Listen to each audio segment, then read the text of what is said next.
Datuk Madiban, AJK daripada LPS, kemudian sukarelawan PABKS, SJKT, Paya Rumput, seterusnya barisan guru besar yang turut hadir bersama, dan seterusnya anak-anak yang dikasihi sekalian. Anak-anak okey tak? Murid-murid okey? Are you okey? Okey, baik. Sebenarnya saya teruja bila masuk ke pintu pagar ni tadi.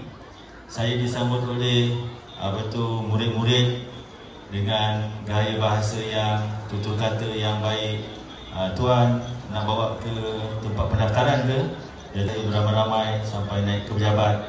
Jadi bagi saya itu adalah satu nilai cerminan bahawa cikgu-cikgu di SJKT Paya Rumput telah berjaya mendidik adab dan nilai pada anak-anak kita. Tepukan kepada guru-guru anda semua. Tuan-tuan dan puan-puan yang dikasihi sekalian, turut bersama dengan kita juga pada hari ini adalah wakil daripada Perpadanan Kota Buku. Minta wakil Kota Buku yang handsome tu bangun. Dia orang lelaki ke? Silakan saya kenalkan. Tepukan untuk PKB, Perpadanan Kota Buku.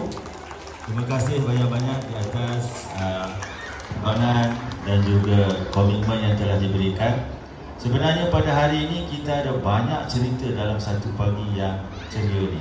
Hari Isnin kita hari ini bermula dengan yang baik dan kita berfikir yang baik-baik supaya semuanya akan menjadi baik.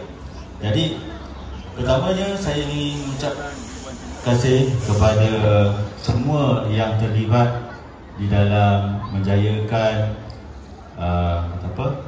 pembangunan pendidikan di sekolah ini.